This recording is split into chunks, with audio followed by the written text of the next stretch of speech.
Well, hello there. I wanted to do something fun today.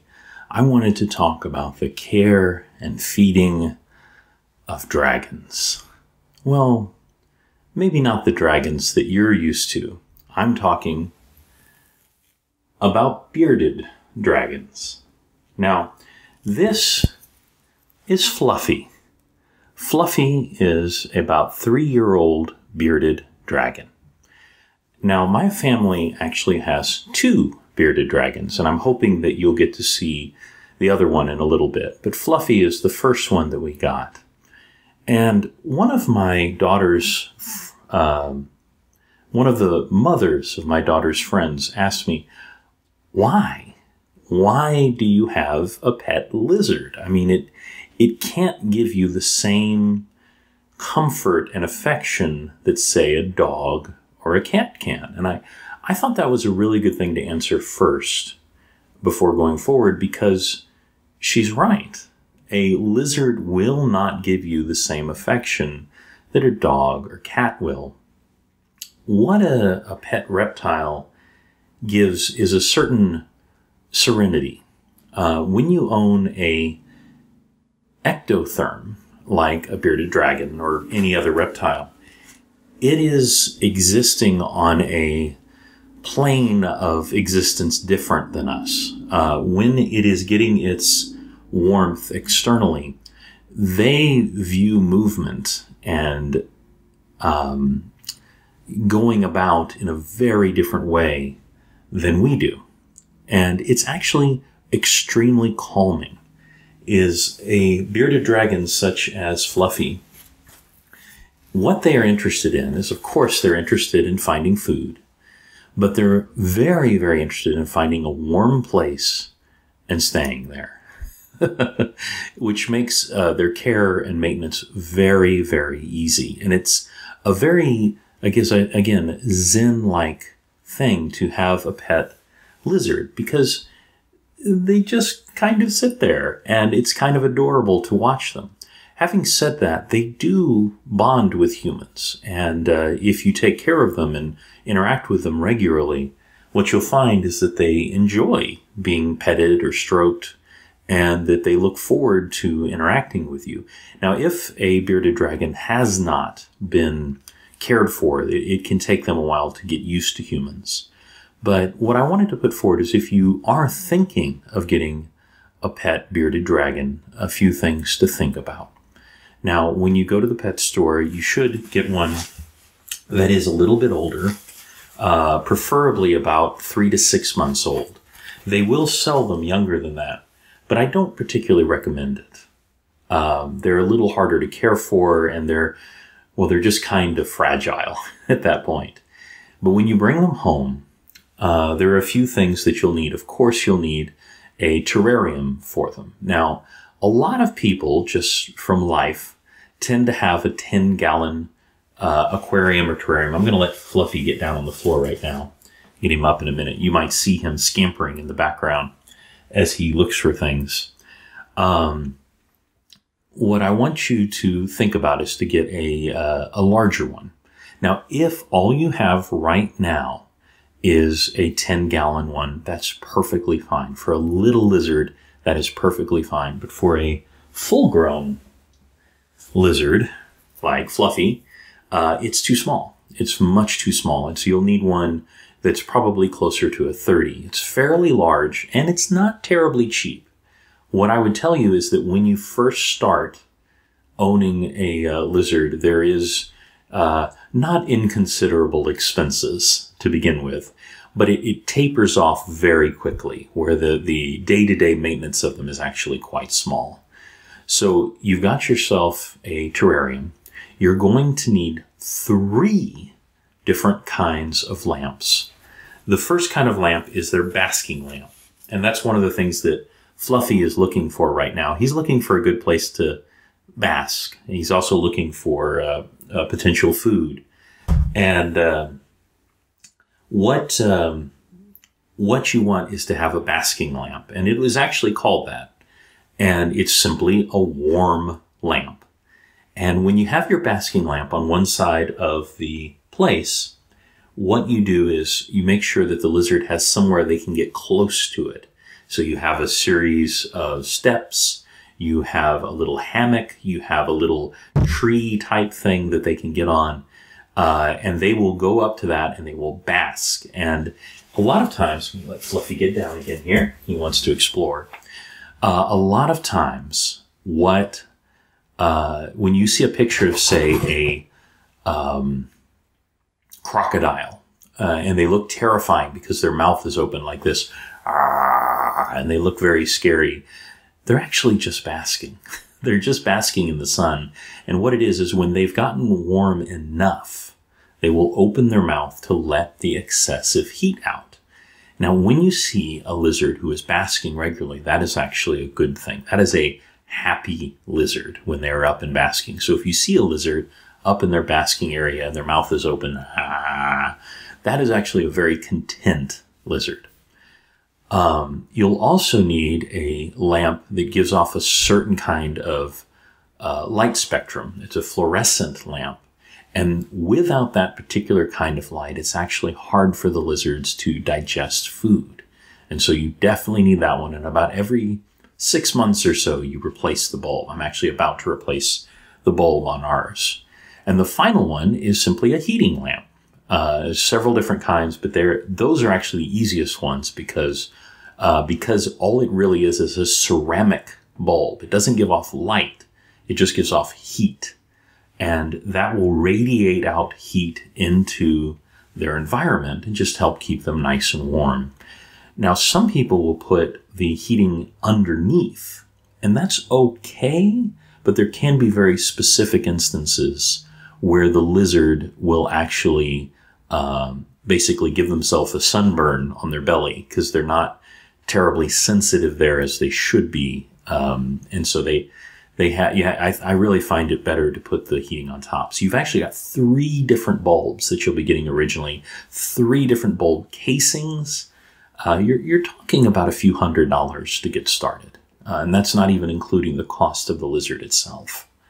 Now, where is little Fluffy? As you can probably see over here, I've got the door closed. What I like to do when I bring Fluffy out of his terrarium is that I actually make sure I'm in a room where the door is closed. And that way I can let him explore safely without worrying about him wandering around and getting somewhere he might get hurt. And that he really enjoys just exploring the room. That's what he was doing earlier, is not just looking for a warm place. He was just looking for interesting places to go. They really like to get into corners and kind of snuggle up there. And that's what you'll often find when you let them explore.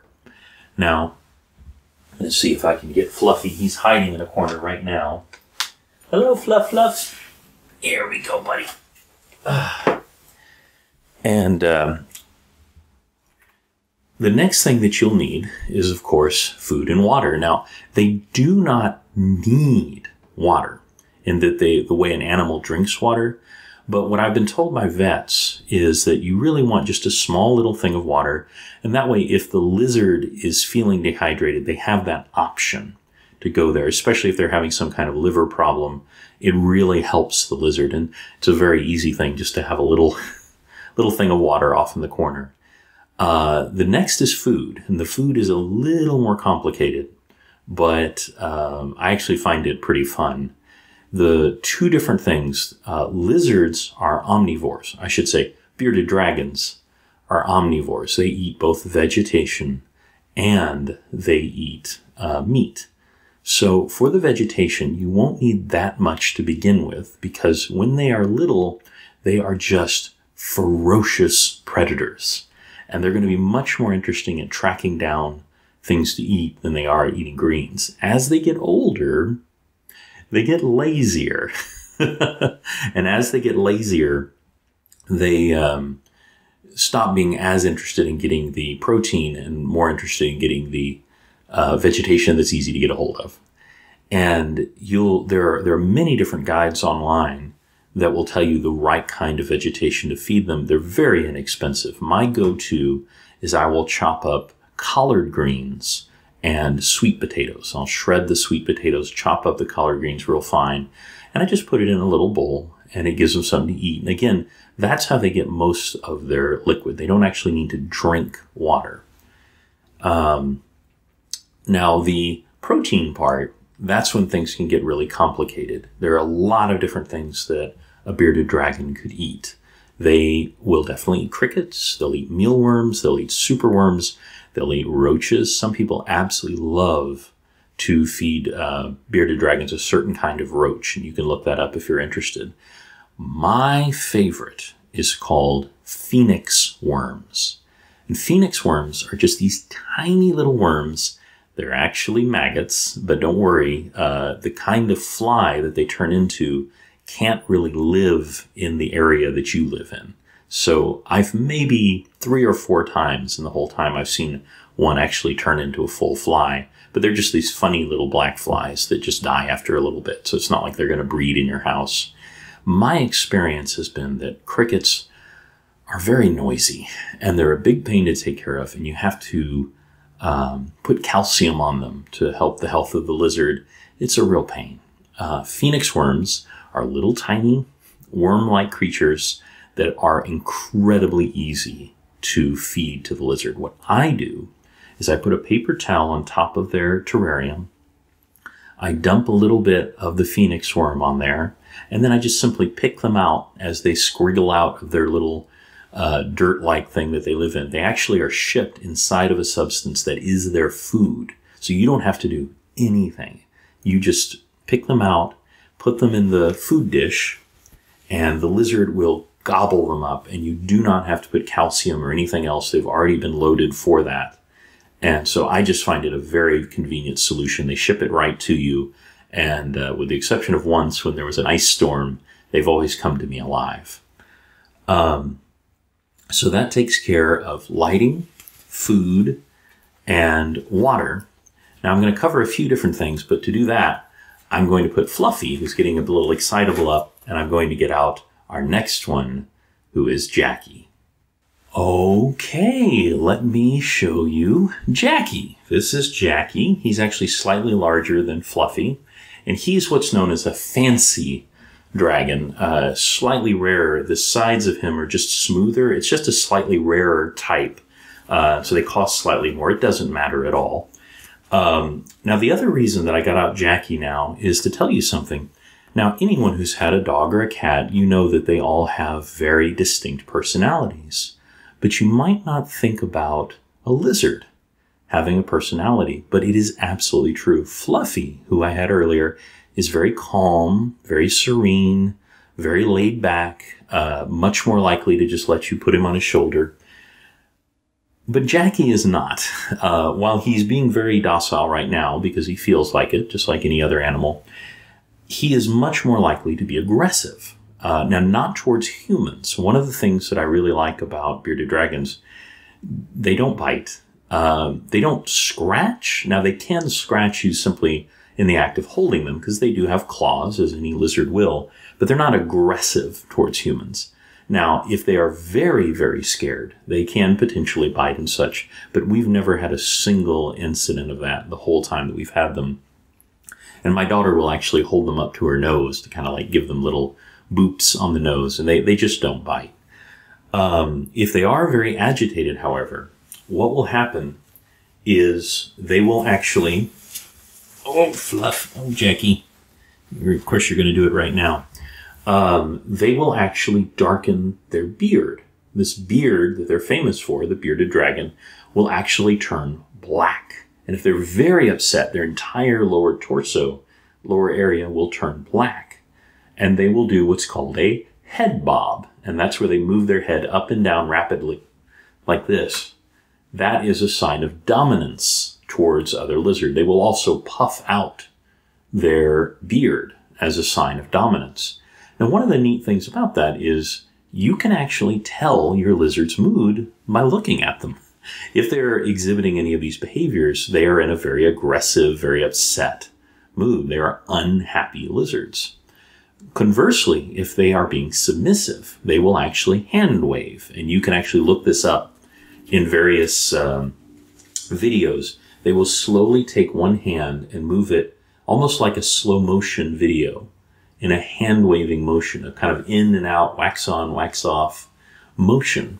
And that's a submissive gesture. When Jackie was very little, when we first got him, he was much, much smaller than Fluffy. And when he saw Fluffy, he would actually hand wave. Now, he hasn't done that since. And now he's a very aggressive lizard. The other reason that I brought them out separately is if they're in the same room with each other, they'll try to fight. They're both males, and they will act aggressively towards each other. Even though their terrariums are next to each other, we actually put paper in between them, which blocks their regular view of one another. Because if they see each other, they will start exhibiting aggressive behavior, and that will also needlessly stress them out. So I really recommend, if you're thinking about getting a bearded dragon, get one first. Of course, the other element is if there's a male and a female, there's, of course, mating issues that you should be aware of as well. Both Jackie and Fluffy are both male. You actually can't tell if they're male or female until they're about 6 months old. That's actually why we called Jackie Jackie, because it works for a boy or a girl. There is basically some bumps underneath their undercarriage that you can look at, and males and females have different numbers of bumps. You can easily look it up. But once they're after 6 months or so old, it's very easy to tell which is which. But it is important to remember that each one is going to have a different personality. While he's being very calm and laid back right now, Jackie definitely will exhibit much more aggressive behavior. On occasion, he'll try to head bob me or one of our dogs. And that's pretty funny that he's head bobbing a creature that's, 10 or 20 times or 100 times its size. But the other element that I would mention, of course, is, to be very cautious around other animals. Our dogs don't care at all about them. They just find them mildly curious. They ignore them. But you never know. So be very, very careful. And of course, cats may treat them as prey and try to kill them. We did have a cat. Sorry about that. Jackie actually jumped off me and stopped the video, which is a very Jackie thing to do. But what I was saying is just be cautious about your other animals. I personally recommend just to keep them separate for the most part. And the final thing is, of course, general health. If you do notice that your lizard is not eating well, if they're not pooping well, that they may need to go to the veterinarian. Very often, lizards will get some kind of worm, and it's just very common. It's the way that dogs get fleas, lizards will get worms. It's a very easy treatment. It's basically a little squirty syringe that you put in their mouth. They don't like it very much, but you can do it very easily, and it gets rid of it. I think twice in the entire 3 years or so that we've had them, we've had to take them to get dewormed. A final note, as far as I mentioned, pooping. What I highly recommend is for the bottom strata of your terrarium is use newspaper. Newspaper is very easy. You put it down, they will poop on it, you crumple it up and throw it away. Very, very easy. About once a week, what I do is I take out everything in their terrarium and I spray everything down with a very simple mixture that is 1/5 mark of vinegar, and the rest of it is water. And what that does is it kills most common bacteria that you would find inside there very easily, and it will not harm the lizard. And then I just wipe that down with a paper towel and put down new newspaper. And that makes it very convenient. Also, I can't believe it. He did it again. Yeah, when I say that he is the cantankerous one, I am not joking. He actually stopped it again. But as a final note, lizards, while they do not require regular water the way other animals do, they do absorb water through their skin. And it's a good idea. When they're younger, you might do it more often, but we usually do it about once a week, is we just give them a little bath. It's warm water, not super hot, but just warm. And you put them in, and it's so that it's not so deep that they can't stand.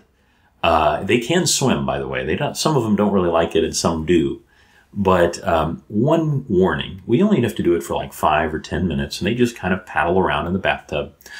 Many lizards, when they get warm and comfortable like that, will decide to take that moment to poop. So you just should be aware of that may happen. As you know, all animals poop. If that does happen, just take them out, take out the drain and let it drain down. Get the offending bit out with the drain or a bit of toilet paper. And what I usually do is take that same vinegar mix that I have and just kind of spray down the bathtub, wipe it down a little bit. It's fine. But I thought maybe this would be just a fun little thing to do. Jackie's trying to stop my camera again. So before I let him, I'm going to stop.